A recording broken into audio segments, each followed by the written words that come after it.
ဒေါက်တာတို့ Beauty's Power Campaign ရဲ့ Number 1 contestant Marie အကြောင်းပေါ့နော်ဒီ Marie ဆိုလို့ရှိရင်သူ့ရဲ့လက်မောင်းကကြီးရယ်လက်မောင်းနှစ်ဖက်လုံးကကြီးနေတဲ့အခါကျတော့ဒီဟာကိုသူကြော့သွားခြင်းနဲ့ပေါ့လက်မောင်းသေးသေးသွယ်သွယ်လေးဖြစ်ခြင်းနဲ့ဘယ်လိုနီးလန်းနေသုံးမလဲဆိုတဲ့အချိန်မှာဒေါက်တာတို့စစဉ်းစားရတော့ aesthetic treatment ပေါ့နော်aesthetic treatment ဆိုရင်ဘာတွေလုပ်မလဲနောက်တစ်ခုကတော့ surgery treatment ပေါ့အဲ့မှာသူ့ကိုကြည့်လိုက်တဲ့အချိန်မှာ aesthetic treatment ဆိုရင်တော့လောက်တာအချိန်လဲကြာတဲ့အချိန်မှာသူဒါကိုသိပ်ပြီးတော့ဆန္ဒမရှိဘူးပေါ့သူကမြန်မြန်လေးဒီလက်မောင်းရဲ့အစီဒီလက်မောင်းအောက်ကအစီတွေကိုလည်းကြာချင်တယ်ဒီဘိန်းကလည်းခံနိုင်တဲ့နေရာမှာပါတယ်နောက်ပြီးတော့ကြတော့အဓိကအားဖြင့်တော့အချိန်တိုတိုအတွင်းမှာအမြန်ဆုံးကြာချင်တဲ့သူအတွက်ဆိုပြီးတော့ဒေါက်တာက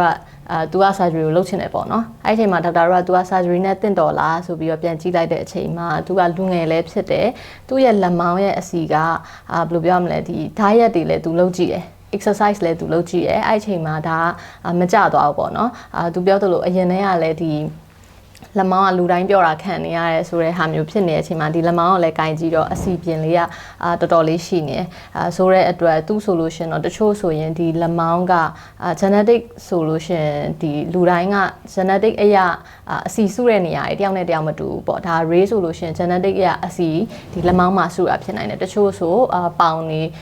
ဒီခြေသလုံးတွေမှာစုတတ်တဲ့သူရှိရပေါ့နော်ဆိုတော့ ray အတွက်ဆိုလို့ရှင်ဒီငငယ်လေးတွေကလည်းဒီလက်မောင်းမှာအစီပြင်ကဖြစ်လာတယ်ဘယ်လိုလုပ်လို့လဲမကြဘူးဆိုတဲ့အတွက်ဒီအမြန်ဆုံးနည်းလမ်းကတော့ surgery ဖြစ်တယ်နောက်ပြီးတော့သူကတခြားဒီအသက်အရွယ်ရလာတဲ့သူတွေဆိုရင်ဒီလက်မောင်းအောက်မှာအရေပြားတွဲတာလေးရှိရပေါ့နော်ဆိုတော့သူ့မှာအရေပြားတွဲတာလည်းမရှိနေတဲ့အတွက်ဒီ candidate ကအရန်ကောင်းတယ်ပေါ့တချို့ဆိုရင်အရေပြားတွဲတာရှိနေဆိုရင်ဒေါက်တာတို့က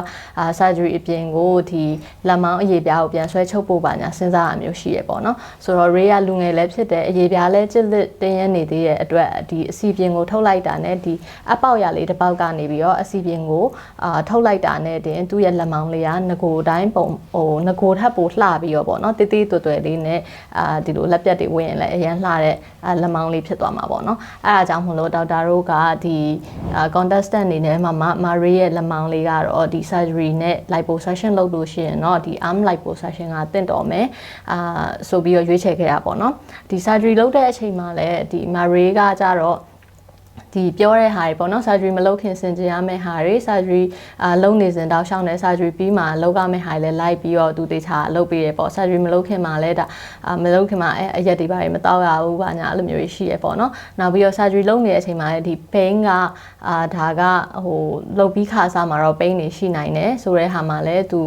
တေချာလိုက်နာပြီးတော့လုပ်တယ်ပေါ့နော်ပြီးရင် surgery လုပ်ပြီးတဲ့အချိန်မှာဒေါက်တာတို့ဒီလက်မောင်းလောက်တာဖြစ်တဲ့အတွက် arm liposuction ဆိုရင်ဒီအင်ဂျီတွေဝတ်ပေးရတယ်ပေါ့နော်ဒီလိုအင်ဂျီအကျက်ပေါ့လက်မောင်းအကျက်အင်ဂျီဝတ်ပေးရတယ်အဲ့ဒါကိုလည်းအနည်းဆုံးတစ်ပတ်ကနေတစ်လအနည်းဆုံးဝတ်ပေးရတယ်ပေါ့နော်ဆိုတော့အဲ့ဒါတွေလည်းတေချာလိုက်လုပ်တဲ့အတွက်သူ့ရဲ့ result ကထင်ထားတာထက်ပိုကောင်းတယ်ပေါ့အဲ့လိုမျိုးလေးရှိရဲနောက် surgery လုပ်တဲ့အချိန်မှာကထူးထူးခြားခြားအခက်ခဲတော့ Marie စီမှာမဖြစ်ဘူးပေါ့နော်ဒါကတော့ပုံမှန်ဒီarm liposuction တွေတခြား liposuction တွေလုပ်မယ်ဆိုလို့ရှိရင်တော့တခြားဖြစ်နိုင်တဲ့possible အခက်ခဲတွေကတော့အများကြီးရှိတာပေါ့ဒါကတော့သူ့ကိုလည်းကြိုတင်ပြင်ဆင်ဖို့အတွက်ပြောထားရဲတခါလေးတချို့အခက်မသိလို့ရှိရင်liposuction ရဲ့ risk တွေအရာက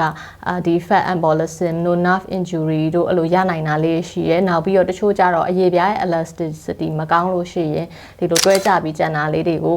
နောက်ပိုင်းကျမှပြန်ပြီးတော့ဒီလို radio frequency တို့ဘာလို့လဲတင်းရမျိုးရှိနိုင်တယ်ဆိုတော့အခက်ခဲလေးတော့ရှိတယ်ဒါပေမဲ့Marie မှာတော့ဒီလိုမျိုးအခက်ခဲတွေလုံးဝမရှိဘဲနဲ့အကုန်လုံးအဆင်ပြေရှုံးမွေးနဲ့လှလှလေးဖြစ်သွားတယ်ပေါ့နော်